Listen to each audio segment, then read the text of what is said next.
Hello, everybody. Welcome to yet another live stream. What day is this? This is the 25th day. Wow, 25 days. 25 days. Actually, technically, I believe I did a test live stream the day before, so that would be 26 days in a row, but 25 for Inktober. Inktober, doing a live stream every day just to keep myself honest, drawing for about an hour in ink. Hello to folks that are filtering into the chat room. We've got Compared and Iron Shell, some regulars here. Hello to Retro. Glad to have people in the chat. So, today's Inktober prompt word was, or is, tasty. It made me think of Candyman. So, I think you can see where I went there. Hello, Josh Padilla. Hello, Raul. Hello, Beowulf. And hello, Taki. Yeah, pretty late live stream, obviously. Let's see, my time, it is currently 10:15 p.m. So, yeah, late. Been working until just recently, just got home. And just should get into it, I guess. But I will be doing my best to check on the chat room. And if you have questions or anything, hit me up. That can lead to conversation or maybe a funny story, etc. James, welcome. You said Candyman 3 times, but thing is, if you remember, Candyman, it's 5 times. Bloody Mary might be 3 times. Candyman is 5. Hello, Franco. I don't have my meds yet. So, yet another day that I'm off, and I'm feeling it. This is several days that I've been off my medication. I don't need to get into that whole story yet, but my left eye is starting to twitch, and I'm getting like these sort of electric brain zaps up here. Seed Hill, thank you so much for checking in from Scotland. Our Scotland man on the streets. Hello to Arthur Brown. I'm interrupting a Ghost Rider Volume 2 binge. Whoa, it's unforgivable. Hello, Wiley Parkhurst. Welcome back. It's been a while. Let's see. What else? Watching the replays on the weekend. Cool. Appreciate it. What kind of music do I listen to? I suppose a bit of everything. Let me see. What's the latest stuff that I've downloaded? I don't subscribe to any of the streaming services. I downloaded a bunch of Beatles. I was just in a Beatles frame of mind, and Elton John. So I guess lately it's sort of been 60s, 70s sort of feeling. What else that's more recent? I don't know. Like, I guess I've listened to a wide variety of weird stuff here. I've got a Radiohead and Annie Lennox. I've got Lady Gaga, a bunch of Beastie Boys, Fleetwood Mac, Kanye West, Post Malone, Eminem, Air Supply, Styx. Those are some of the most recent things I've downloaded. A few Foo Fighters songs that for some reason I didn't seem to have. Nirvana. A little bit of everything. Hello, Nowhere Man. What else? Sorry to hear that you've had some bad news, Beowulf. We're all here for you if we can be.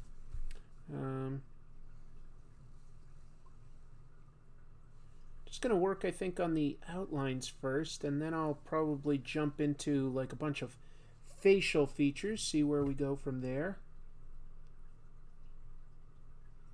I don't know how many of you out there have seen the Candyman movies. I thought I was a fan of Candyman because I'd seen the first 2 movies, and then today when I looked up Candyman as an idea, I was like, there was a 3rd movie? I was like, oh my goodness. Not such a good fan after all.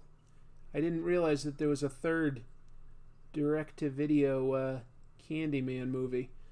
So that was news to me. But I kind of like the Candyman movies. They're not great, but Tony Todd is really good in them. The first one's not bad at all. The first one does have a couple good things going for it. It's got some interesting supporting characters like Virginia Madsen and Xander Berkeley. But the thing I think I like most about it is its score. It's got one of the best scores in all of horror movies, done by the amazing Philip Glass. And I mean, it sounds like Philip Glass music if you've ever listened to his scores. It's just like organs and pianos, like very sort of like repetitious, but at the same time, very haunting. Very haunting. Yeah, I like it. It's got a great score in my opinion.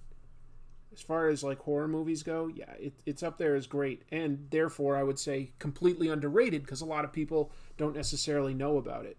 Um, but anyway, and then I kind of like the second one a lot because it's set in New Orleans. The second one isn't as good as the first, but that New Orleans setting lends a lot of atmosphere and just sort of a totally different vibe to the whole thing. So I really liked at least those first two. Didn't realize that there was a third one. Whoops. Hello, Asman. Yeah, you guys are all saying Candyman 3 times, but again, you have to say it 5 times, not 3. Never seen Candyman? I think it holds up pretty well, but they're about to do a remake. I've seen Slither. It's not bad. Need guts on the hook? Well, I might put some blood, but I don't know if I'm going to put like hardcore guts on it.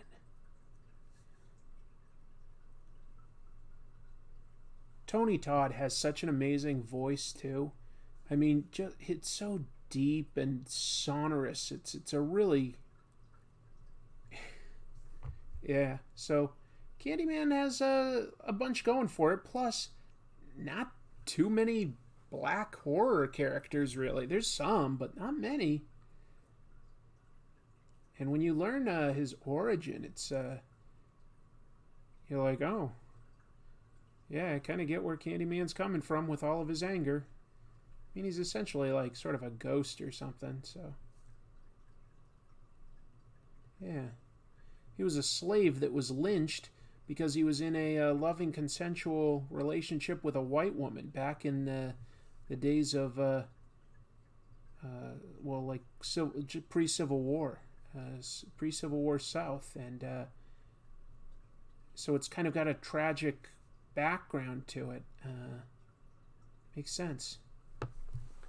Him and Keith David are 2 of the best voices out there. Man, that's the truth. Keith David's another great voice. Hello, Keith. Hello, Jack McHale. Hello, KZ. Yeah, Candyman Origins is really sad. Hello, Josh Padilla. Why is he called Candyman? Because when he was killed, he was covered in honey. And they let the bees like sting him like tons and tons of times before they finally killed him. They mutilated him. They cut off his hand. They did horrible things to him.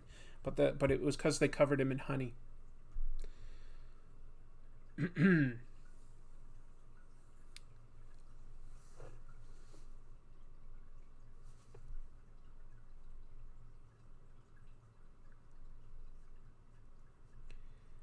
That said, he's got a sort of a weird costume, like this big, furry, 1970s-esque pimp jacket almost. It's sort of like, where'd he pick that one up?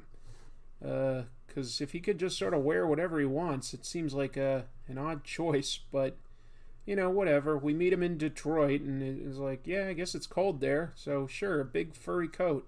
Got it. But I'm going to have some extra fun for myself. I drew a bee. I drew a bumblebee. So I'm going to include that as sort of like an element. I imagine it like, you know, way in the foreground. Maybe I should have had it overlapping him a little to imply that distance. Oops. Something I just realized. He should be called Honey Boo Boo. Yeah, Honey Boo Boo Bear. Hello, Tent Ringer. Hello, Spork Bug. Hello, Awesome Person. Hello, Wolf Whiskey. Wow. A lot of people jumping into a chat, especially so late. Thank you so much. Always appreciate some company while I draw. And the more people, you know, the more chance there is of, you know, a really interesting question being asked or a conversation being sparked. So always grateful to have all you folks along. Roddy Piper was in Frogtown. Yeah, he was. Yeah, he was. I've seen Hell Comes to Frogtown. Not a good movie. A weird movie. Seems like the kind of movie that like is almost like the writer was like, boy, I wish this would happen to me. Like I'd be one of the only fertile men in the post-apocalyptic world. I'd be in such demand. Yeah, weird idea. Weird title. It's early for you. Oh, okay. You must be pretty far to the east from me. Have I ever seen Ben? Who's Ben? Don't know who Ben is. I won't be here for long. About to watch Blade for my Marvel Halloween marathon. Well, that sounds like a good option. Appreciate you dropping in. But yeah, Blade. Blade is good.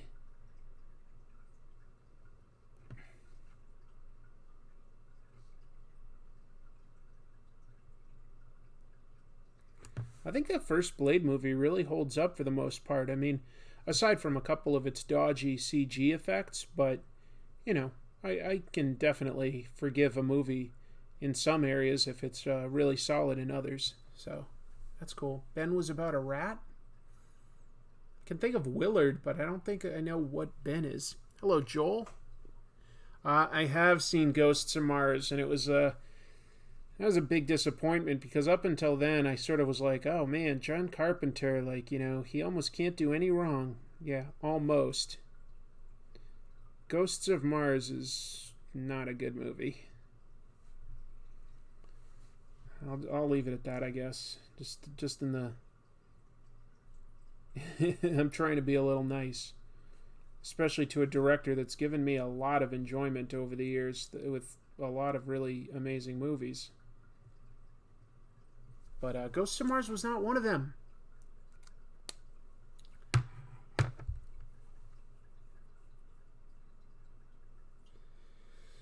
Roddy Piper was in a string of low-budget films in order to get a Screen Actors Guild card so he could get health care, which isn't provided by the WWF. Wow, well, that's smart.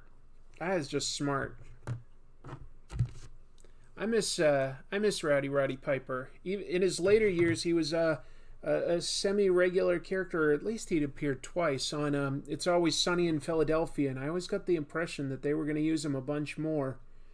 But, yeah, then he passed away, which is sad.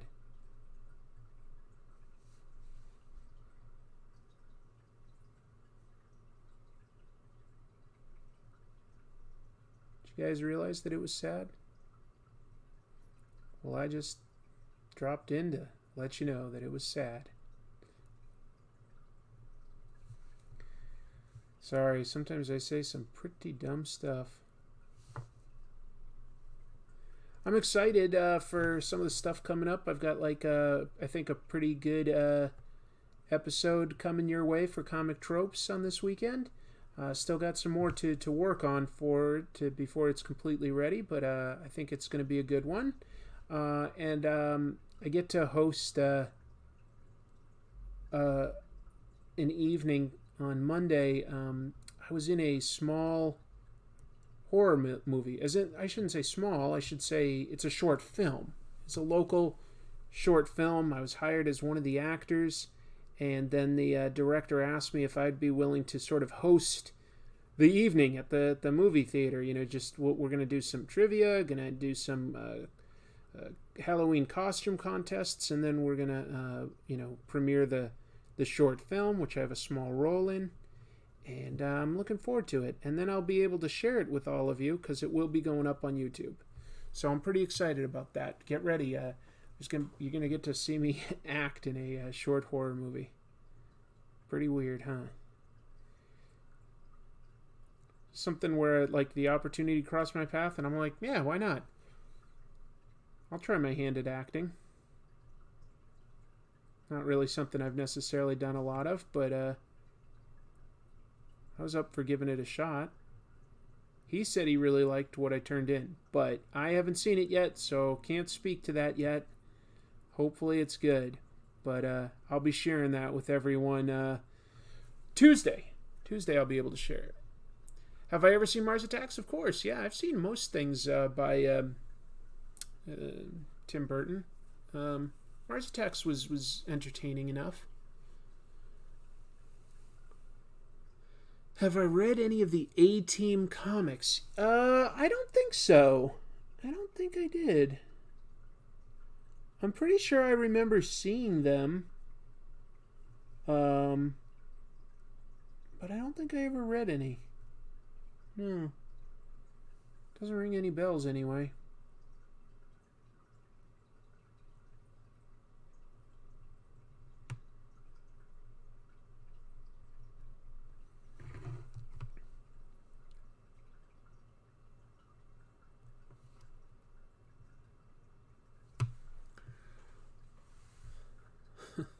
Bunch of oh highs, huh? Sounds great. I'd like to see a clip of that. You'll get to see the whole movie. Black Dynamite. Black Dynamite's great. I like that movie, and then they did an animated show that I thought was pretty darn funny. So yeah, I've seen Black Dynamite. It's great. I like Michael Jai White. I think he's an underrated actor. Like I'm always sort of excited to see him pop up in something. Like, you know, he's been on, say, like Arrow as Bronze Tiger or something. I'm like, yeah, cool. So Michael Jai White. He was a bad guy in a fairly recent movie. There's a good fight scene. There's a martial artist that does direct-to-video movies, but he's like a good martial artist. His name's Scott Adkins. Okay, Scott Adkins makes these sort of like low-budget direct-to-video sort of movies, but they tend to be a little better than average because they have really good like fight choreography and stuff usually. And he did one recently, and he goes up against two guys at once. One is played by Michael Jai White, and another is Ray Park, you know, from like Star Wars and G.I. Joe and X-Men. And he goes up against both of them at once. It's a pretty fun fight scene. I mean, keep your expectations reasonable because it is like, you know, like low budget and all, but I thought it was a pretty fun, cool fight scene.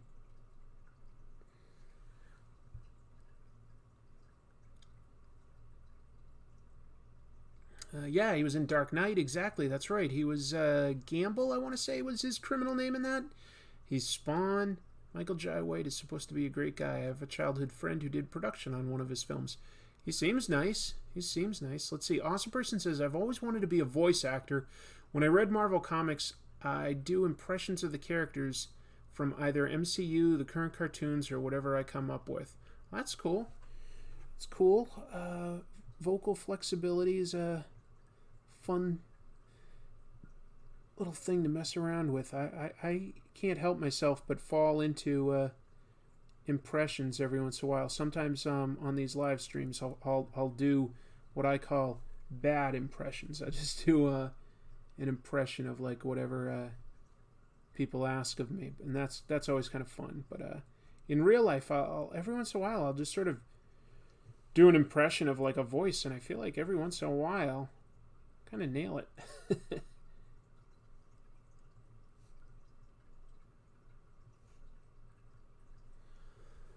I'm trying to develop a tragic horror villain. Any tips? I mean, what makes you sad in real life, and then just apply it to a horror movie, right? Like what is tragedy? Tragedy, specifically defined, is it's sad because it should be avoidable, and what's sad is that it wasn't avoidable. So things like, you know, like you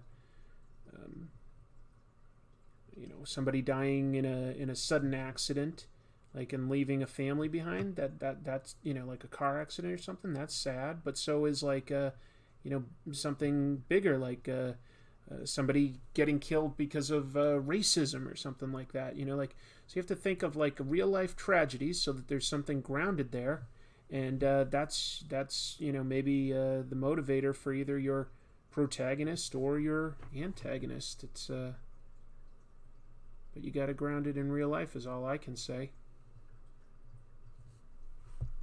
It's fun to mock people with a different voice. Well, maybe. Do you think a more true good Green Hornet can happen, like the script that became a comic from Kevin Smith? Well, I never read that script, so I couldn't really speak to that one. Oh, thanks for the compliment, Josh. Yeah, I mean, I guess so. I kind of like the last Green Hornet. I guess I didn't love it, but the Seth Rogen one was interesting enough. Yeah, I think at some point that's a character that will come back and have like another movie, or at this point, like, you know, streaming TV show. It's there's something about him that has kept him around all this time, and yeah. Son loses his father, who owned like a media empire, and he uses his wealth to become a, you know, essentially a crime fighter. That's Simple, straightforward, that works. I get it.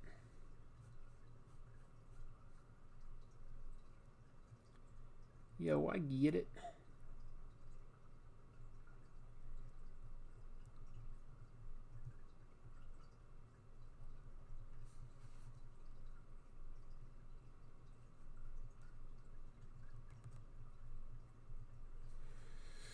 Bumblebees are fuzzy. So cute. Do you collect any modern or even older action figures?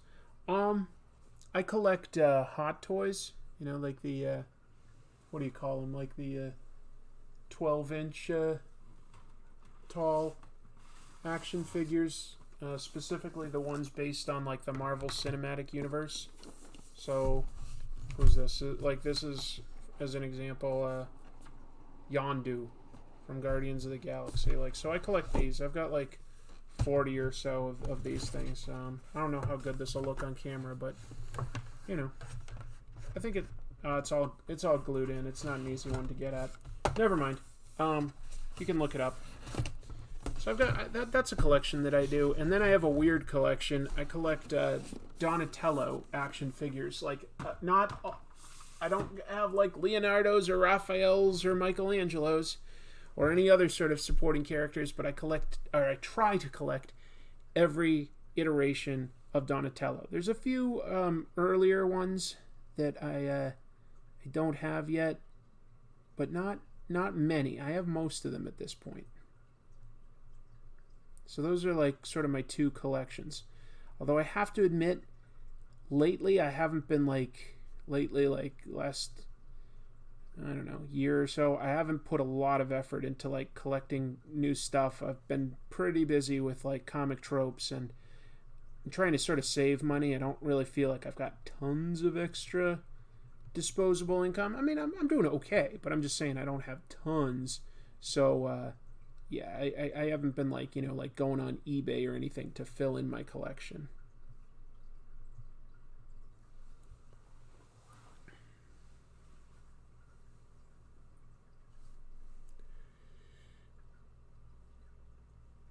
Yeah, I've been to Bruce and Brandon Lee's graves here in Seattle too. That was one of the first things I did the first time I visited out here. You should do a Yondoodle. They should have had that be a real cassette. Yeah.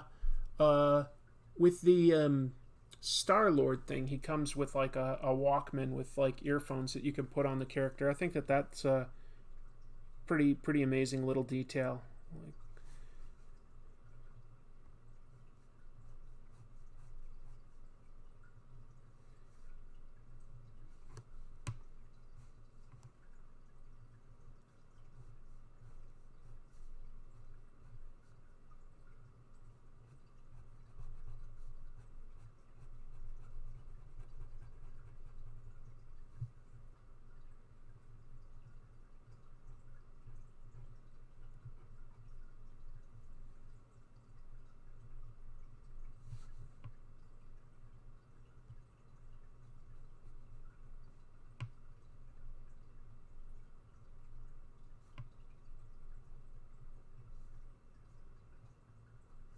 I know I'm spending a lot of time on the B. I'm just having fun with it, so since this is all just work to improve as an artist, anything that captures my imagination, I focus on.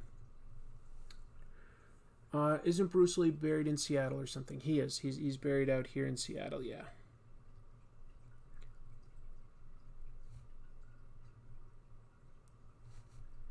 And so is Brandon, his son.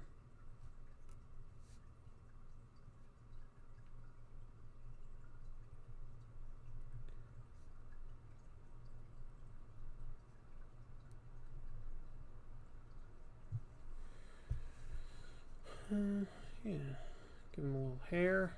Bees have lots of hair all over them because they need to pick up all that pollen. Alright, so that's pretty good for the bee. Time to get back to the main event here, Candyman.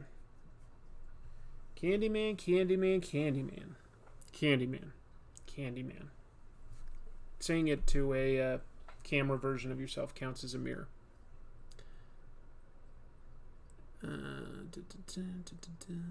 Oh yeah, Henry Rollins getting the van definitely was an influence for Deadly Class. There's no question. There's a reason why they cast him. I mean, like, music played a very important part in Rick Remender making Deadly Class. I mean, there's a reason he said it in the 80s. Like, you know, that was... He was drawing on his own influences, things that were important to him, things that he knows well.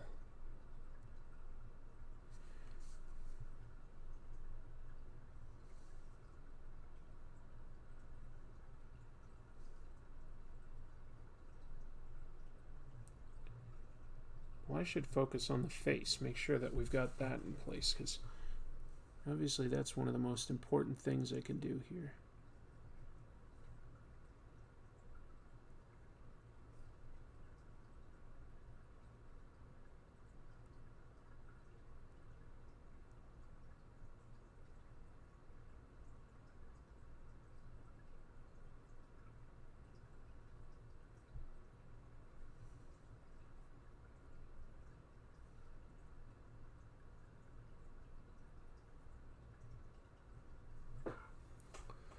Do you know if the villain in Lock and Key was modeled after Desire from Sandman? I don't know about that. I can sort of see what you're talking about, but I'm not sure that that was intentional. That's a big B.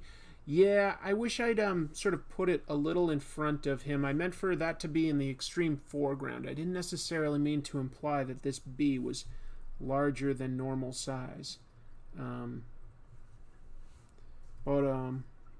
well. Small mistake.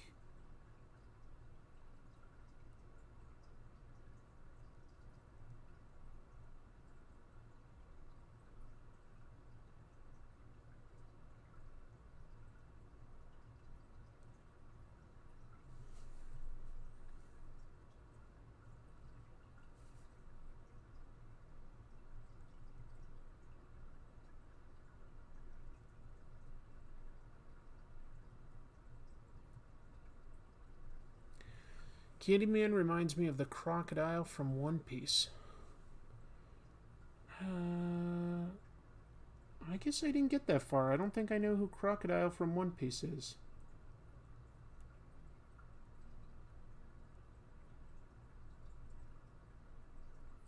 Guys, I'm so excited. I'm down to like just under 4 weeks until I'm back in Japan. It's going to be good. I'll be sure to make some videos there for all of you. Hit some art stores, hit some comic book stores. It's going to be great. Going to record an episode over there. Already confirmed my YouTube studios. Got a great studio with access to some amazing equipment. Figure, what's the point of having, you know, the success such that it is with YouTube if I'm not going to take advantage of some of the perks, like the fact that I can use their studios and equipment. So I'm going to take advantage of that when I'm in Japan. Do an episode on that stuff. Have I listened to any David Bowie? I've listened to all of David Bowie. I love David Bowie. David Bowie's a huge, what would I say? Even like, you know, an inspiration, like just a favorite. Like, I just think he's so cool. Like, everything he did was interesting and cool. He was kind and outrageous and creative in so many different ways, you know. And he was a nerd. He loved sci-fi and stuff. He did a lot of great stuff. I love David Bowie. Love a lot of his music. I love the song Heroes a lot, but I love a lot of his songs. Yeah, if I pull it up, I think I've got like, let's see what I've got for David Bowie.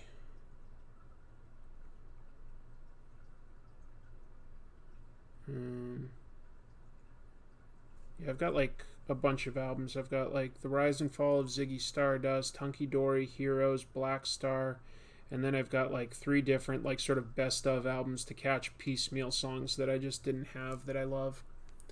Love David Bowie. God damn. Let's Dance, Ashes to Ashes. Oh man, totally. David Bowie voice acted in SpongeBob. I didn't know about that. But Bowie's appearance on Extras, that was so good. No one loves the fat man. Yeah, he had a great sense of humor. I remember back in the 90s, I was watching him on Late Night with Conan O'Brien.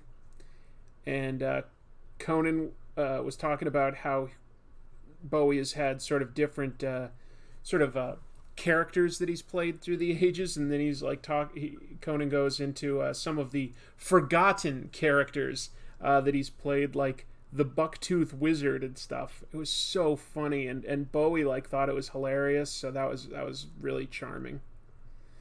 Sorry, you've got me like thinking about it now. I don't know where it is off the top of my head, but when he passed away, I was inspired to paint. I don't do a lot of painting, but I do like to paint, and so I painted a tribute to him. And let me see real quick. I'm going to take a moment to see if I can pull up an image of that painting, just so that we can say thank you, Wiley. Thank you. Let me see if I can. Yeah, he was humble. Can I find this painting that I did? Oh, there it is. Okay, so I don't know how well this comes out, but I did a painting which just sort of is like a shattered mirror with all sorts of like each sort of pane is like obviously sort of a different era of him. You know, we've got Ziggy Stardust pretty prominent there. We've got like Black Star, like we've got like him, like, you know, sort of a young guy with his like goatee and stuff. But this was a painting I did. This is, you know, obviously it looks a little different than when I illustrate with like pencil and ink and stuff. But I was pretty happy overall with how it came out. He's got different hairstyles and stuff. Like up here is supposed to be Jareth from the Goblin King. He's got like his what was it, like the thin pale Duke. I've got like you know, like you can see a little bit here that he's got like his painted face. Anyway, yeah. Well, thanks for all the kind words. I feel like, you know, guilty. You guys like my show, and you always like sort of say kind things. But you know, but it's still nice to hear. Thank you. Yeah, big fan of David Bowie. I don't have a copy of that painting. Sorry, Wiley. I've just got the one original somewhere or other. That was just something that like I felt personally inspired to do. I was just in a big state of mind, and I needed some closure. You know, I mean, like, you know, like that, like he just sort of passed away, and I was like, you know, I need to like process my feelings on this, because I was a fan. And sitting down with like the paints like was what really helped me process that for that specific instance. Something about like, you know, painting takes a little more time, I would say, than like you know, illustrating, at least for me. I'm not a fast painter, and it feels very organic. You know, you're mixing colors and you're pushing them around on the page to try to get like where you want to be. And so there's something about that process that was cathartic for me. Not saying that like, you know, it ended up a perfect painting, but that was just sort of, hey Google, where do I find that painting? Yeah. Dancing in the street. Yeah. What am I drawing for tomorrow's theme? Fair question, Charlie, but I've never planned ahead for any of my what do you call it, like Inktobers. At the very end of the streams, I usually pull up what the prompt word is for tomorrow, but I never really lock in what I'm going to do. A big part of Inktober is sort of trying to do it in the moment and not like plan ahead, not do a completely planned out drawing. So I don't, right off the top of my head, I'm not sure what tomorrow's prompt is. What type of paints did you use? Good question. All I can say is it wasn't oils, because I'm not great at oils. They take a lot longer to, sort of let dry and everything. So it was acrylics, but as to exactly what acrylics I was using, I don't know. Yeah, Motorhead covered Heroes pretty well. I like Lemmy, so that was cool. Have I ever tried to sculpt an action figure before? No. That does seem like something that would be a lot of fun, Yard Ape. I would love to do it if I had more time. Death Grips. Death Grips does sort of ring a bell, but whatever it is, I haven't been exposed to it. But that rings a bell. Is Death Grips like an anime or something like that? Or is it a comic? It feels... I don't know.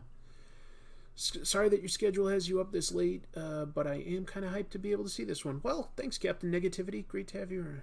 Infotron action figures. Oh, it's a band. Is it? Death Grips. Somebody's told me about it before then, but I don't think I've listened to them. That's a fun idea. That's a very fun idea. I don't know that I could sculpt them, but I tell you who probably could. My fiance Chrissy has sculpted things, and she'll make resin molds and stuff. I don't know that I can. I don't know if I can convince her or not, but maybe I can convince her to make an Infotron mold, and I could have like some Infotron action figures someday, like just as a goof, something fun. That's not a bad idea. The drummer used to draw cartoons. All right, right on. And hello to a bunch of people that have joined that I haven't greeted.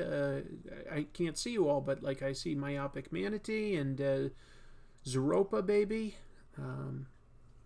Professor Zoom, Logan, or the Wolverine. For me, Logan. Yeah, I like Logan. I don't know Mike Brown, but that does sound interesting. Chrissy's here. Chrissy, did you hear that? Would you be up for the idea of creating an Infotron mold? I don't think he's the most complex figure to necessarily design. If you would be willing to do that and like just sort of cast them in like some sort of a gray resin, or a resin that could be painted gray with like, like red eyes and like a little bit of electronics on his chest, that would be fun. Who would win in a fight between Infotron and K9? I'll give it to K9. K9 has gone up against Daleks. Infotron is in love with the water heater. I don't think that's... yeah. I think we got to give it to K9. Infotron apparently is a lover, not a fighter. Well, Chrissy says she's probably up for it. That's kind of exciting, right? I don't know what time that would take. We both are very busy, but step one, getting an interested party that can definitely do a great job. Chrissy sculpted an idea for like a little weird figure series once, and she only made one, but it like as a proof of concept. I thought it was funny, but like just time, I guess, prevented her from making the rest. The idea was man bun buddies. It was just all going to be like different little like sort of cute little action figure dudes, like with sort of rounded like faces. Like I would say that they had like round bodies, almost a little bit like a Funko Pop, but not a big oversized head. That like regular sort of round head, almost like a Cabbage Patch Kid, and they'd all have man buns. Make little movie Oscars style Infotron. She says she's up for it. If we did, like, yeah, we could either sell them, or maybe they could also be like a reward tier on a Patreon, things like that. So there's definitely plenty of opportunities for how we could distribute them. Take them with me to conventions. I mean, because once you create the initial mold, you can like recreate more, so that's not too bad. Do I like Bob Dylan or Lou Reed? I like some of each of them. I wouldn't say I'm a huge fan of folk music in general, but I'm not against it. Like, there's definitely one or two if I looked on my phone, I'll probably have at least one song by each of those guys. An action figure of me? I feel like that would be harder to like sort of make both like convincing and fun. I love the idea of it. Like my ego loves the idea of it. Could we do it? I don't know. Hi, Chibi. Are you jealous that we're not talking about you?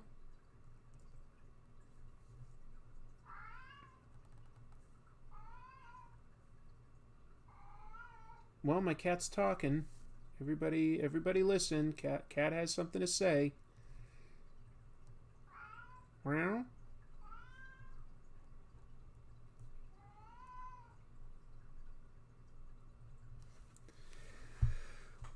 The best Lou Reed album is Lulu. I think I've listened to that. Real Chibi hours. Chibi could get an action figure too. Who's my favorite stand-up comedian? That's a really cool question, James. I'm a big fan of stand-up comedy. I don't think I've talked about it much, but when I was in college, I did do stand-up comedy and improv.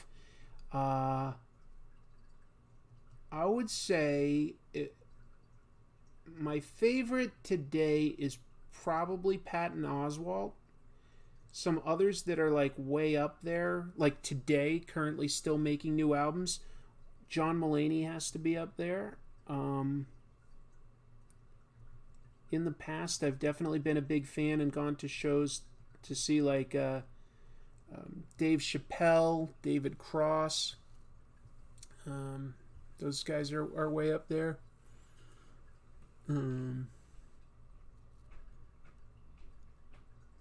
People want the action figure. Let's Ocean 12 this thing. What's that? Just like steal the money for it or something?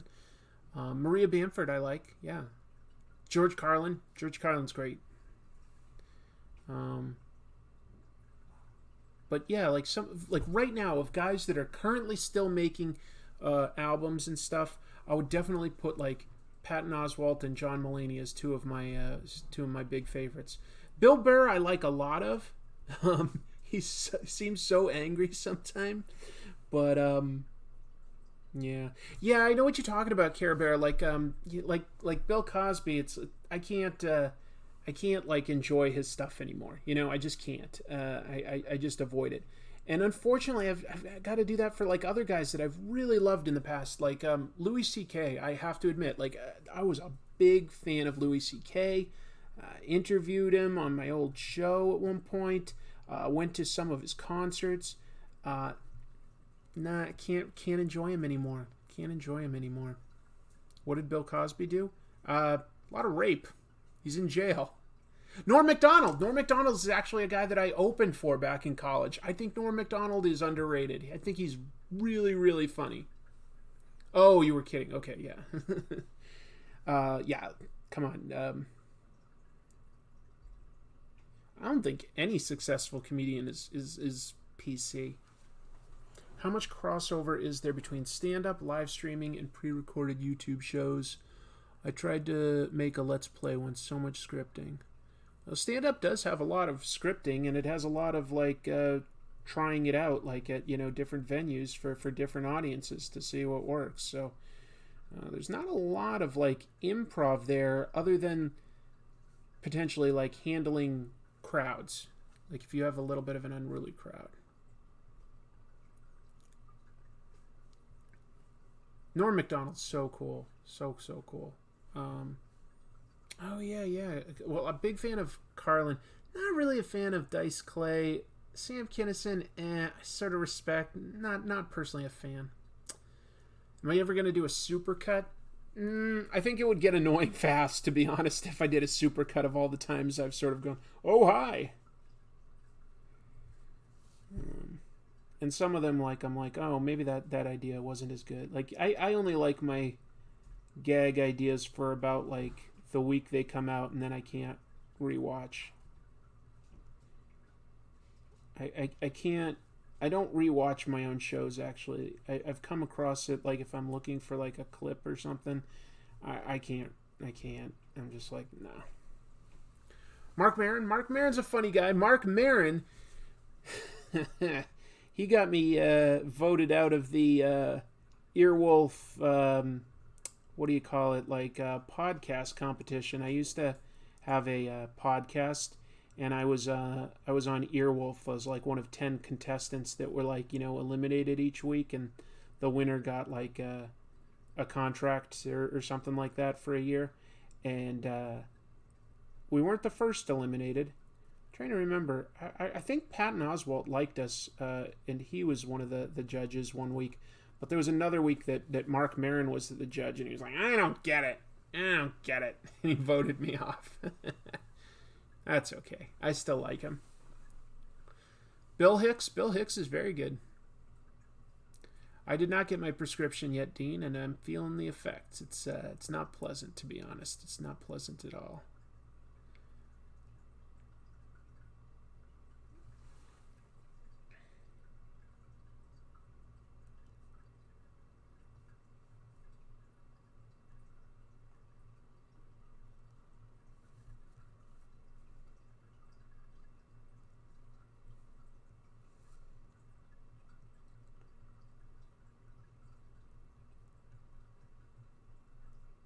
Lay in some of these darker shadows, and should have the face pretty much ready. I hope I didn't screw it up, really. Definitely a little concerned as to like how good I got a likeness for Tony Todd. It's probably not amazing, but it's also not a close-up. It's like a medium distance shot, so a little tricky sometimes to get a good likeness unless you're doing a close-up. As long as it doesn't not look like him.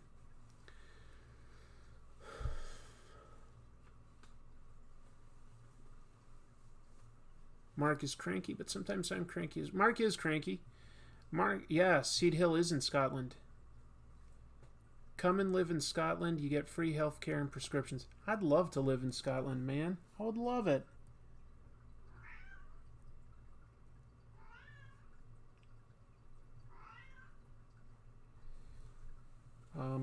I've looked into moving abroad, becoming an expat. It's the tricky thing is finding a job and lining that up before you can move. That it's a very tough situation to get a job offer in a country that's not your own.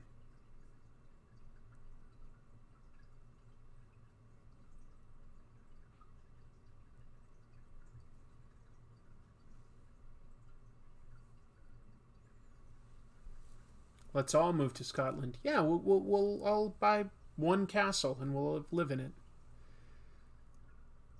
Oh, Charlie says, imagine Bosk from Star Wars breakdancing. I think that's a good idea. Let's all take a moment to imagine Bosk breakdancing.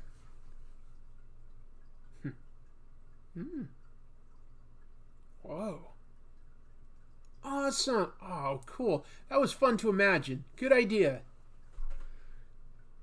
Julia Sweeney is an expat? Where did Julia Sweeney move to? I didn't know that. I remember Julia Sweeney when she was on SNL, and I'm pretty sure she was in Pulp Fiction as like Harvey Keitel's girlfriend. I think she was like friends with what's his nuts, Quentin Tarantino at that point in time. Oh, she's an expat because she played Pat. That's terrible. Oh my god, why did I fall for that? Move to Scotland and sell arms to Cobra? No, that's the kind of thing that like Destro would kill me for.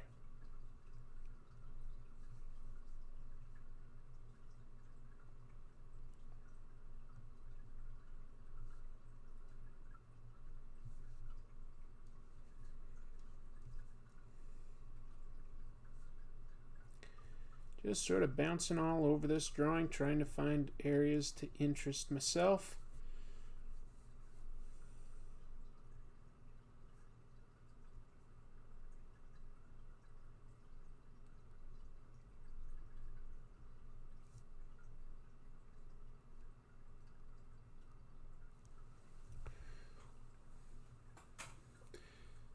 Candyman is a super underrated film. Yeah, I think that's true. What would my G.I. Joe name be? Think Tank.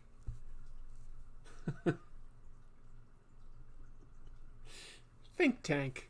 I think that's pretty clever.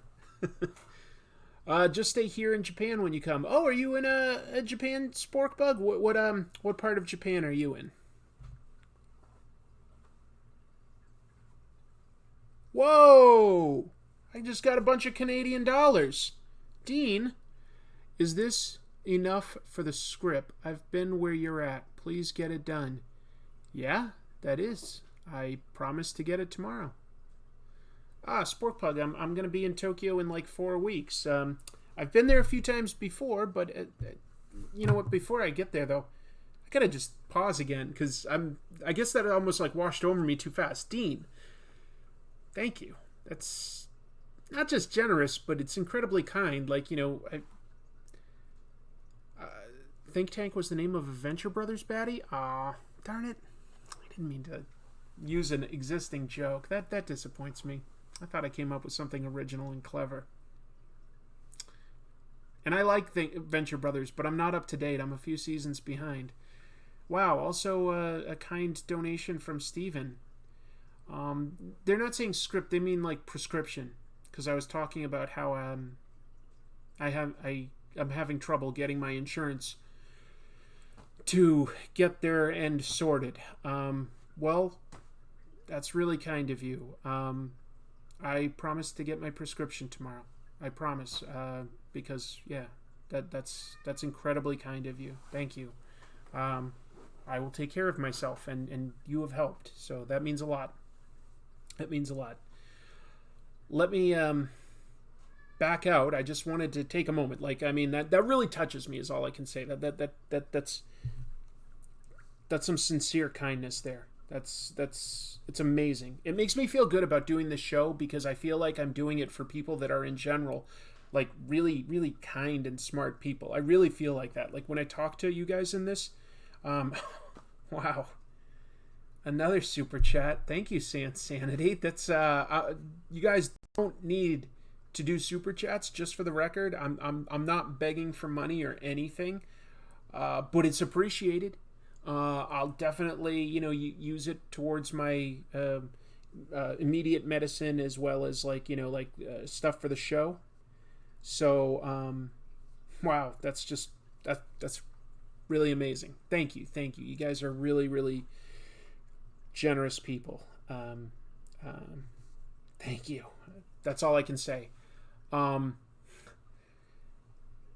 me jump back. Let's see. If you're going to Roppongi and want a delicious beer, let me know and I'll grab some rounds at our pub out there. Oh, so a bunch of you are in Japan.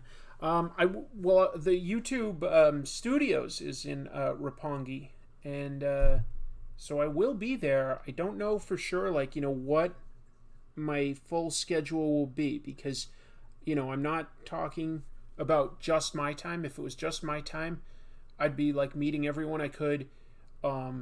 It's only for hard drugs. Okay, I'll spend it on caffeine. No, I won't. But I'll be there on vacation with Chrissy. It's our time together. So I have to be respectful of things that she wants to do as well. But I am not against meeting anyone. So I will try to keep that in mind. Somebody had asked, am I going to do a manga episode when I'm in Japan? Absolutely. I did last time. That was when I did One Piece, and I just sort of showed some locations where there was One Piece merchandise. For what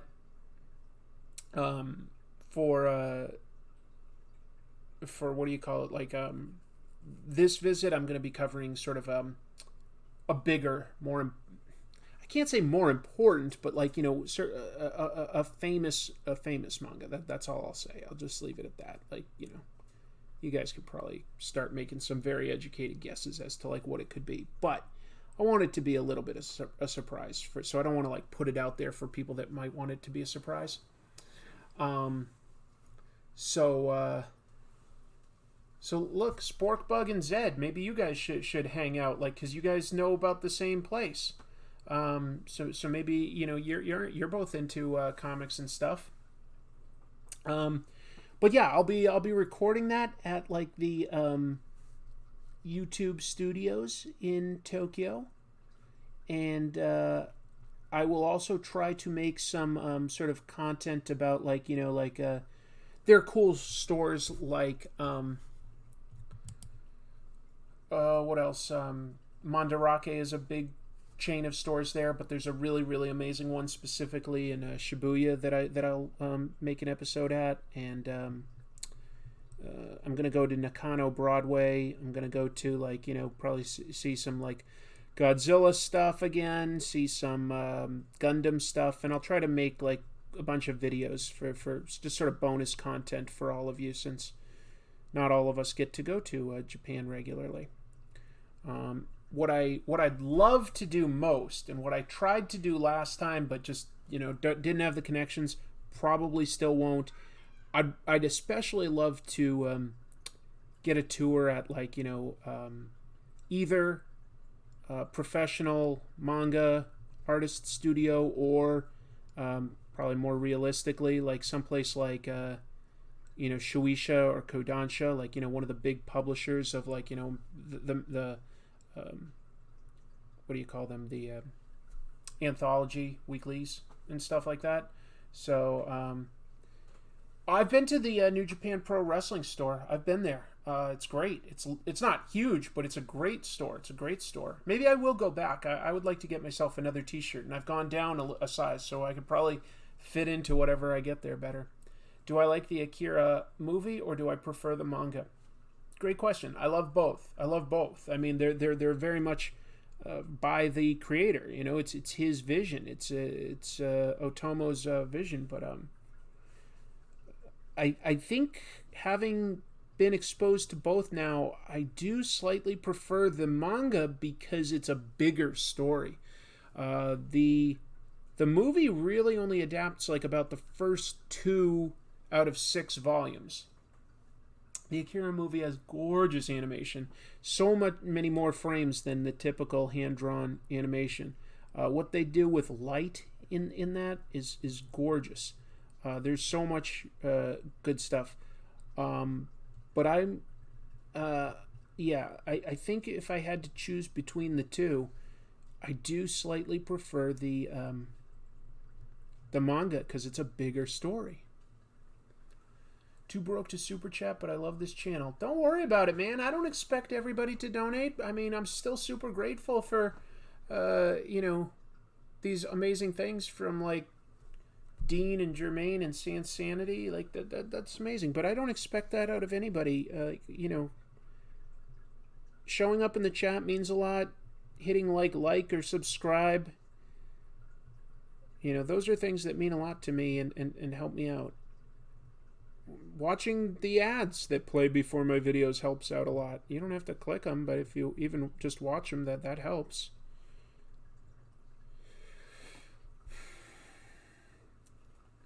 All right, see you, no. Okay, your first anime was Vampire Hunter D. I wonder, I may have seen Vampire Hunter D before Akira too. Yeah. Can you talk about when they stopped using newsprint in comics? Yeah, they really phased that out like towards the end of the 80s and certainly in the 90s when they started escalating the prices. And I think it was more Marvel that moved that dial than anybody else. At the time they got new ownership, and Marvel was like very aggressive about capturing market share. They were like putting out tons more titles than they had in the past, and then they started like realizing that if they increased the paper quality, they could also justify raising the price per comic, and it seemed to stay roughly equivalent. Like it didn't like cost them subscribers or readers or anything. So I think it was mostly Marvel, but to get into specifics I'd have to do a little more research. Is Peanuts still going? No, Peanuts is ended. It is still used in reprints in some newspapers. But Charles Schulz died a long time ago, and he's one of those artists that never passed it on to somebody else. It was always by Charles Schulz. I gotta respect that. Yeah. Star Blazers in 82 and Robotech. Yeah. I was still pretty young, so while I was exposed to some of that, I didn't know too much about it. Like, but I was, I can remember, like, even before I was in nursery school, I had a neighbor who really loved Guy King, which I mispronounced as Guide King. I always thought that that's what it was called. Guide King. But it was Guy King. Oh, that one was pretty cool.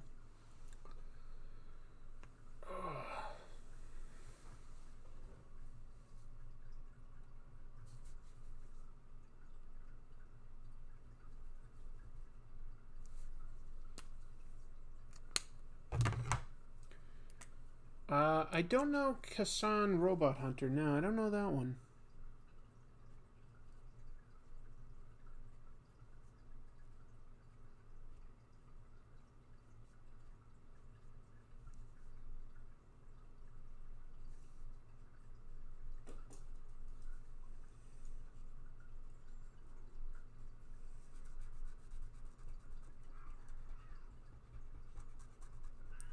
Hi, cat.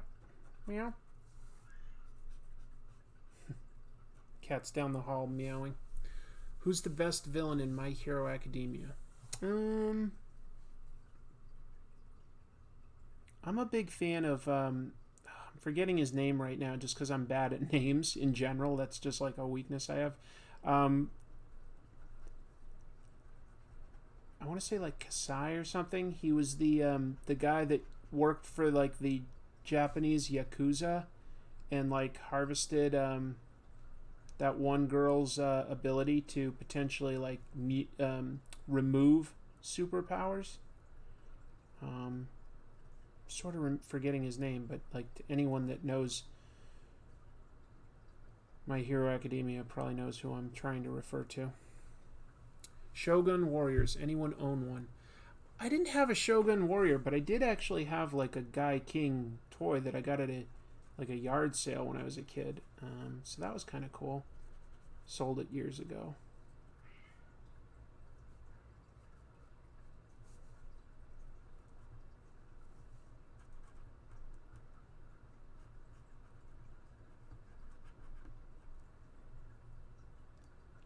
You had Godzilla too? Oh man, that's awesome.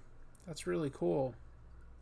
Who played the female lead in Candyman? That was Virginia Madsen, if I'm remembering correctly.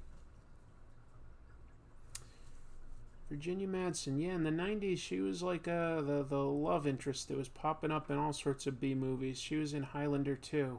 Poor thing.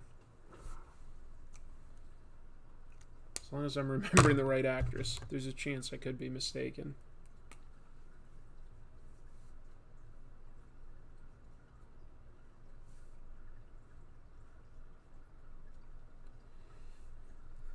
Gatchaman.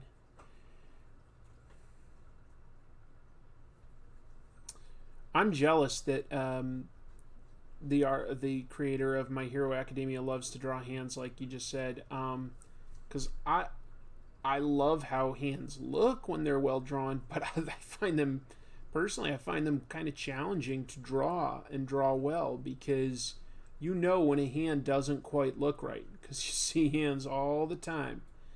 But they're one of the most expressive tools we have after the face. The way you can draw somebody holding their hands really can tell you a lot about the character and their emotional state and stuff like that. You can draw hands tense, relaxed, in control, nervous. You can draw them like you can really relay a lot of information in how you illustrate a hand.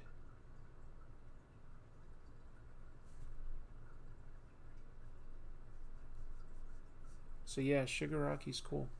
What's harder, hands or feet? Hands. Hands. There's the opposable thumb, and then there's like more flexible digits, and we see them and use them more. Feet, like even without shoes, I don't think feet are as hard because you don't have the same sort of flexibility or opposable thumb or anything. So there's not quite as much to them.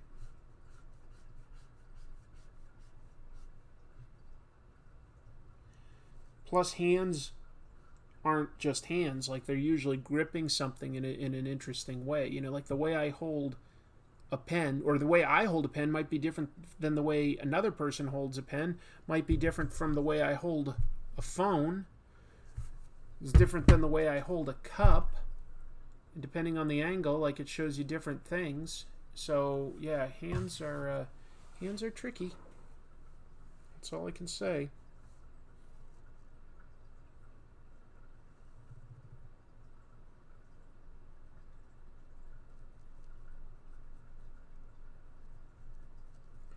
Hands are tricky.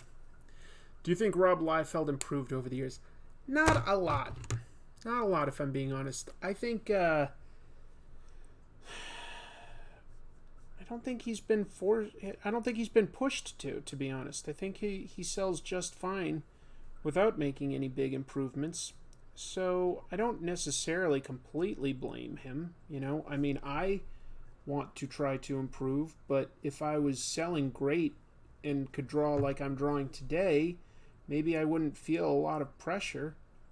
I think he's gotten better at selecting colorists that can really complement his work and draw out the best. Like, I think he works with better colorists these days. Love and Rockets, awesome. Very underrated comic. I mean, because it's indie basically, but yeah, great book.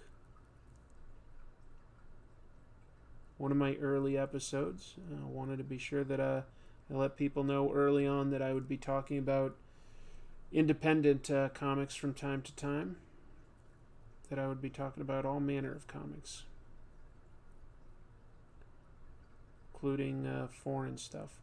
Got some really interesting foreign comics coming up that I'll be discussing early in 2020, because we're not far away from there. Did Liefeld draw Captain America with a big pair of boobs? Well, I don't think he intentionally did.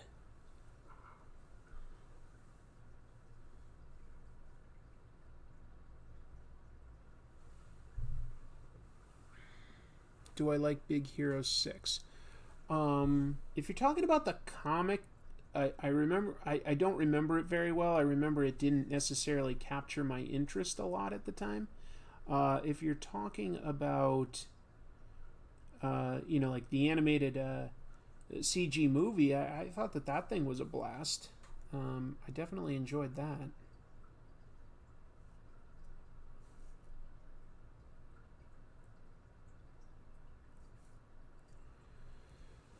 Patlabor, yeah. I never read that manga. Look, I got the anime when I was like pretty young. I didn't really care for how it was animated. I felt like it was kind of sloppy, like minimalist. But maybe I overlooked a good story by having those feelings. I don't know.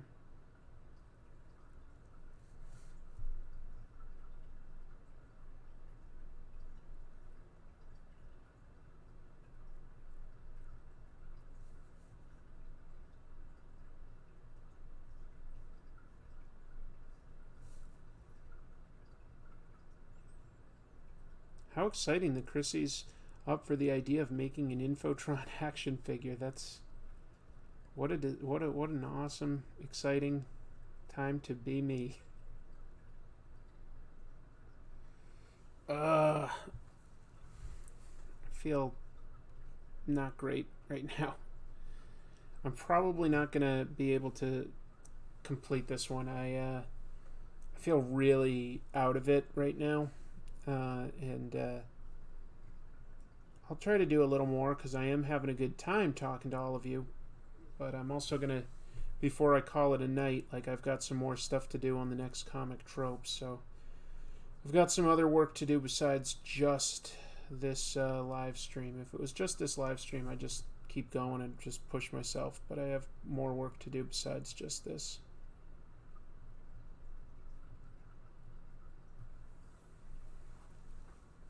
See ya, Tacky.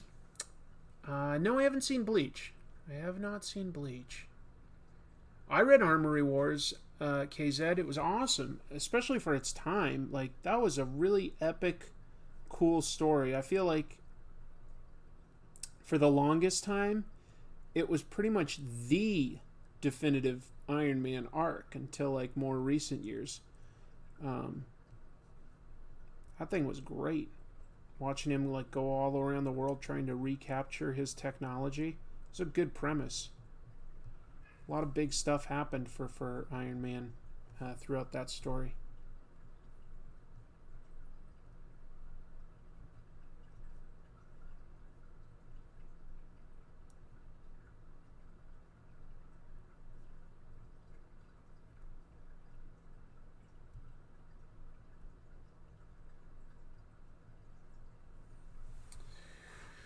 Take care of yourself first. Yeah, I will. I will. Oh, Claudio Sanchez Armory Wars? I don't know that one, sorry. Tomorrow's prompt is dark. That is really open-ended. That I'll give some thought to like maybe like a horror character that I haven't covered yet or something, and cuz that seems to give me almost free reign of what I want to do. I like that.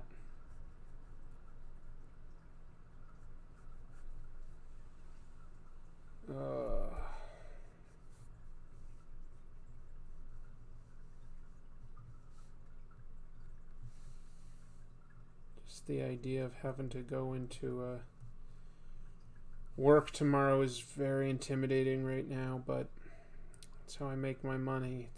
I don't get paid hourly, I get paid by sales, so I feel like usually I don't have a choice. Like, even if I'm sick, I'm gonna suck it up because I need to pay them bills. Just got this nice new house and all. Can't fall behind on my mortgage.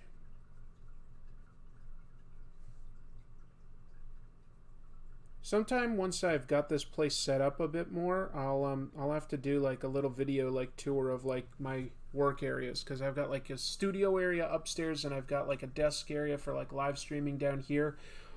But I wouldn't say either of them are currently like organized very well. They're just like work areas. They're not organized like I want them to eventually become, and they will be.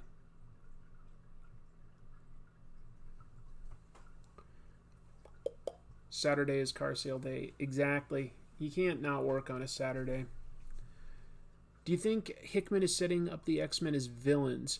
I don't know that he's setting up all of the X-Men as villains. I think that there's a chance that like Professor X could be a little villainous.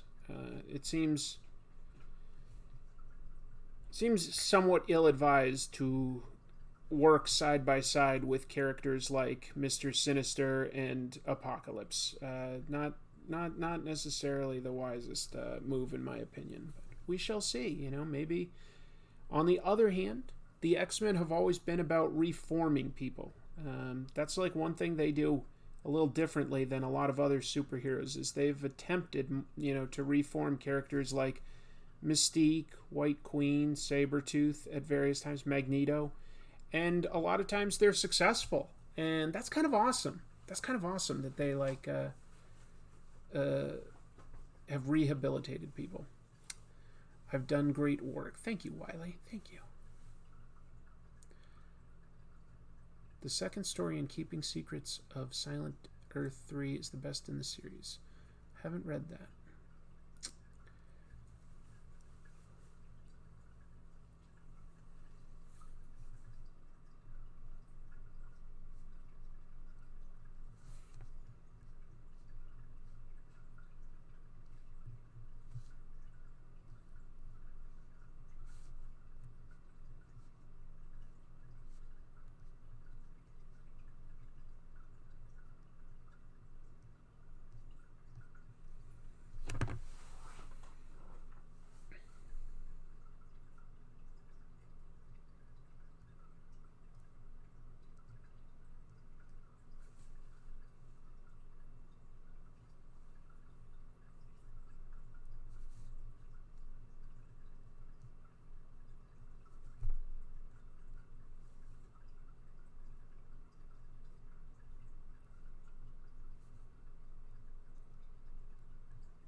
Oh, will I do Spooky Boys? I don't think so. I'm kind of with you right now, James. I'm not deeply analyzing Jonathan Hickman's X-Men run right now. Sometimes when I'm enjoying something, I intentionally try to sort of turn off my critical analysis part of my brain and just say, I might be interested in doing that, but I'll do it down the road. Right now, I'm gonna just sort of let it wash over me, get my first impressions essentially, and sometimes those can be like some of your best instincts, is to just sort of get your first impressions of piece of art, and then from there you can then enjoy it on a second level. So I'm intentionally not turning on my sort of critical brain towards um, Hickman's X-Men specifically. Um, it's something I'm personally enjoying quite a bit. Is this sort of new era? It's a really interesting new status quo. It feels like it's something I haven't really seen done with the X-Men before, so I like that. I like it a lot. What X-Men story do I like most from the 90s? Um Probably not from an X-Men book specifically. But I enjoyed the Wolverine run by Larry Hama and Mark Silvestri quite a bit. Basically once Claremont left, I wasn't a huge fan of what like guys like Nicieza and Lobdell were doing with X-Men at the time. Took me a sort of a while to sort of come to that realization that I wasn't too into it.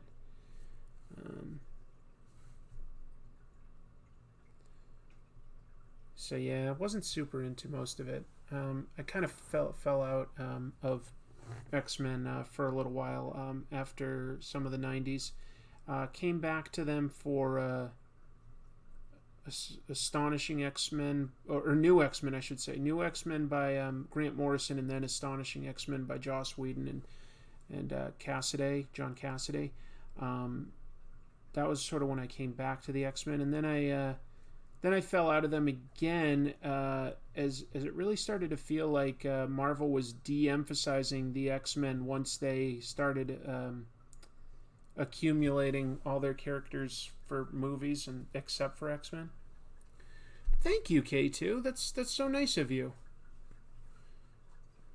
That's really really appreciated. Thank you.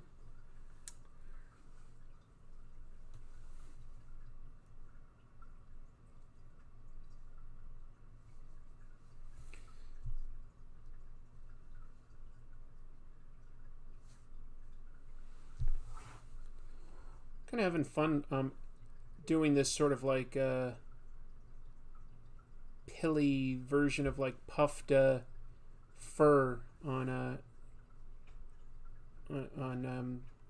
Candyman's coat. I mean, it's a really big furry jacket. Uh,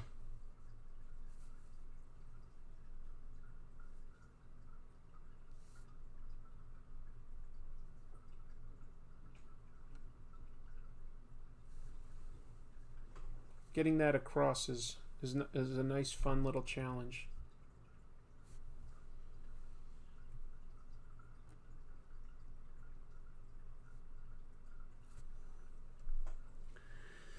Seen the award show of Stan Lee and Hideo Kojima? No, I still haven't seen that, Iron Shell. I did see Hideo Kojima on Conan O'Brien's show, and he got like Conan to sort of like record this bit for Death Stranding where he's dressed up in some sort of like a sea otter or seal costume. It's pretty funny. I don't know what to make of Death Stranding, but I'm intentionally avoiding like all the news about it because I'm just like, yeah, I'm probably gonna like it. You know, Hideo Kojima is a talented fella.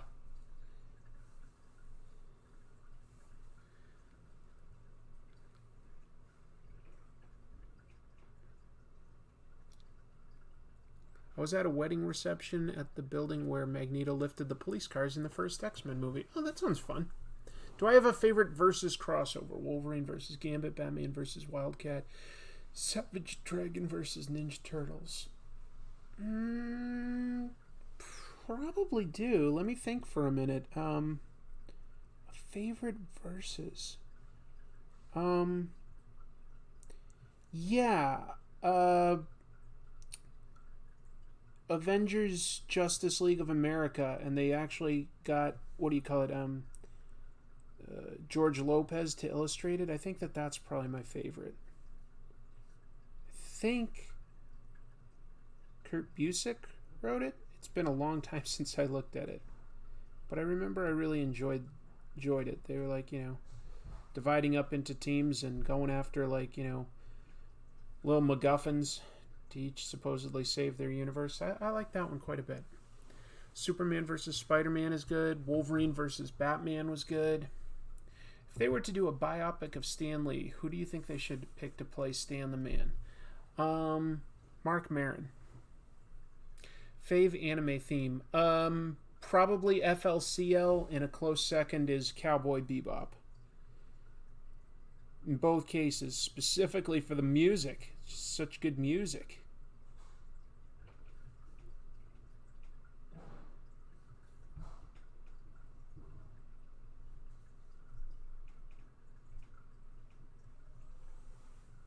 Any chance of doing a weekly live stream when Inktober ends?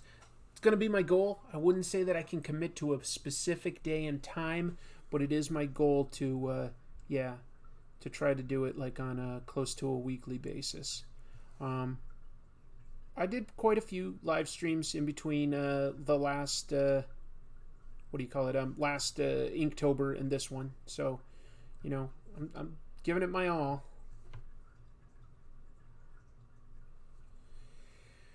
You said you just go day to day when deciding what to do for Inktober. Yeah. Would I consider doing a comment or poll? Probably not for Inktober, especially where I'm down to a week, if that.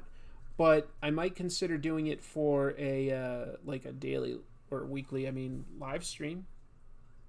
Just sort of let the people vote and take it from there.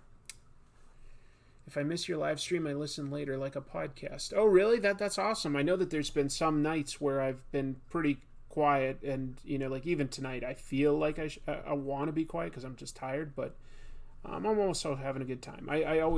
This always makes me feel better to just draw in general and chat with kind, smart people about comics. Those are both big treats. So I try not to take that for granted. It's a big deal.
That's awesome, Brian. Larry King should play Stanley. I think he's a little old. Ever had a nickname? Did I ever have a nickname? Certainly nothing that was long term enough for me to think of. My family will sometimes call me Chriso instead of just Chris. That's about it. Yeah, Chris.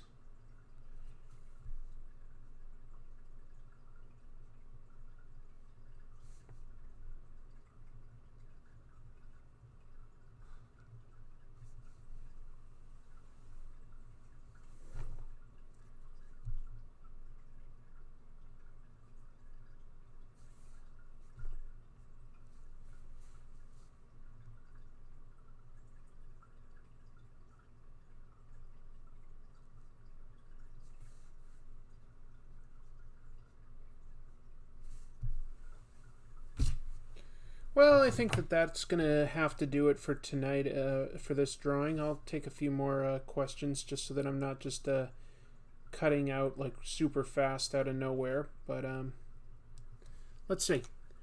I have a nickname now, Mr. Tropes. Yeah. What does Chibi call me? Meow. Meow. Mr. Trope. Mr. Tropes. What does Chrissy call me? Chris. That's about it. She might say Chris-O, just because she's Chrissy, so she kind of picked up on the fact that my parents and sister could sometimes call me Chris-O, so she'll sometimes say Chris-O. That's about it, though. It's more of a, if I call in response, I go like, hey, Chrissy, and she's like, yeah, Chris-O. That's about it. My friends call me Chris. Yeah, I wish I had a cool nickname, but can't think of anything. They call me T-Bone. There's a great chance that we'll do a Goon or Eric Powell episode. Absolutely. That looks like a giant bee. It does. All I can sort of think is like, if I could do it over again, first of all, I'd simply shift this bee over so that he was like sort of in front of Candyman, and it would imply more of an extreme foreground. If I had much more time to draw tonight, I think what I would do is, fill in some more bees, like just sort of make a swarm, essentially. That could take a long time, and I just don't have that kind of time, but, I could do something like that. Oh, you can't even really see that too well, but, like, I'd have, like, a trail of a swarm of bees. Chris O. T-Bone Tropes, that's me.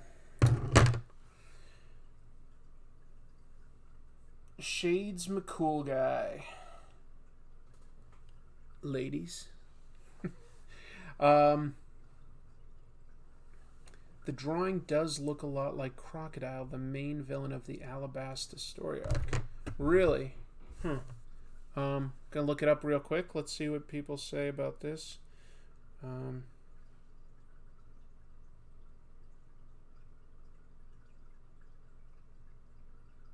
Oh, okay, so he had a giant hook for a hand, I guess. Oh,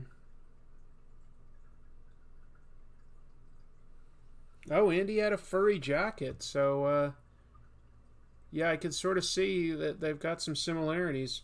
Well, all I can say is I'm pretty sure that the Candyman movie came out before the Alabasta story arc. So, Candyman could have a giant bee. We don't know. Maybe he has a giant bee on working for him. That's the kind of thing Candyman might do. Is hire a giant bee supernaturally to work for him. I'm not going to do full grayscale or anything like that. I just don't have the time. But I think it could look even cooler if I did have the time to do something like that.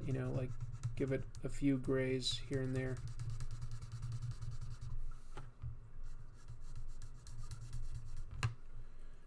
That one's really, really dark, actually, so I don't think I'd use that one. I'd use more like let's jump down to a 6. He has a giant crocodile? Okay. Yeah, I didn't get that far in One Piece, at least not yet. Maybe someday.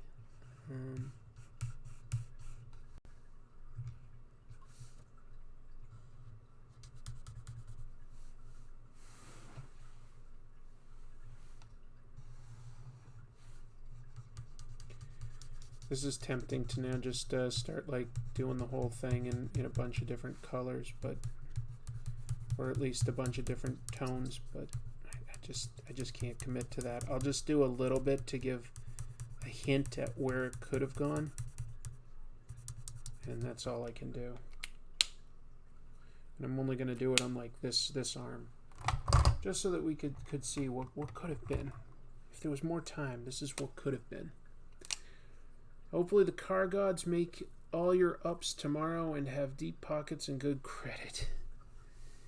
That is the thing I'm dealing with, is just lots of people that have been coming in with too much negative equity in their old car, and I just can't work magic, If if they want to roll in some of a previous loan, changes the numbers quite a bit.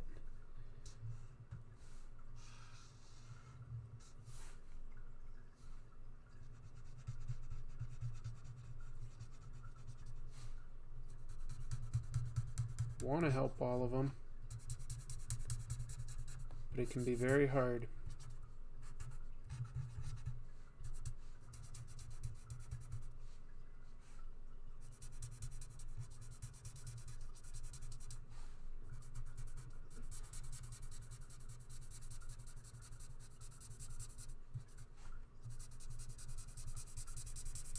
Someday I'll have to tell some stories of the kind of people that come in looking to buy cars, and I won't tell like specific stories about people, just like sort of the patterns that you see working in trying to sell cars.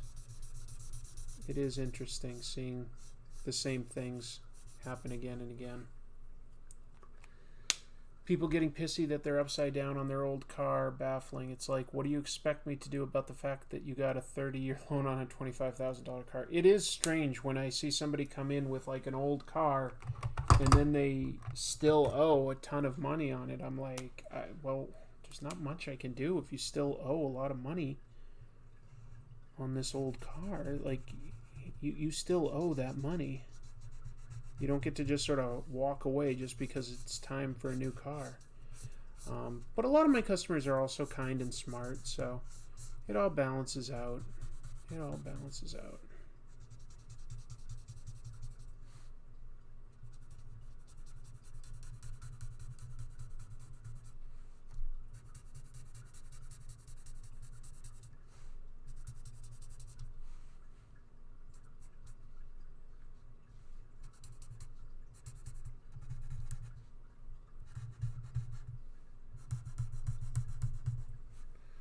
I had a customer straight up snort coke out of a keychain during a test drive.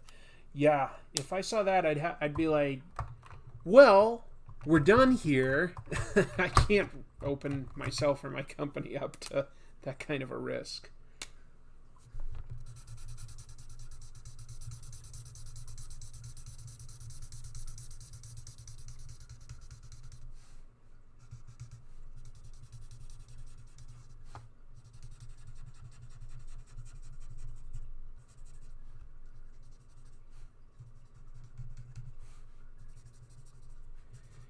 Well, that just gives a small idea of like if I was shading something, like, you know, the sort of gradients and something like this, you can start to see like a more roundedness to it all.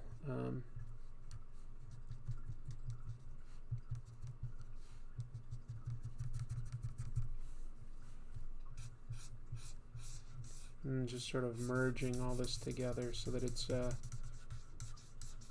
there's a nice little gradient to it all, a little flow. But anyway, be fun to do, but I gotta call it a night. As I said, I've got some more comic trope stuff to do, and I know that that's important to everybody.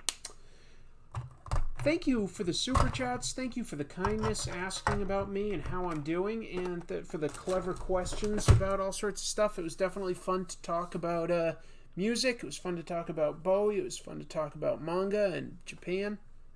Fun to talk to people from from different countries. So we had like both Scotland and Japan. That was pretty exciting. But it's really late, obviously. Tomorrow is going to be another late one. Now that I think of it, it's yeah, because I work until 9 again. So I don't get home until like 9:30. I've got to have some food, so I can't really start until 10 p.m. Pacific. I know it's late, but it's all I can do. But hopefully moving forward, I can start doing some earlier ones. Alligator is great. There we go.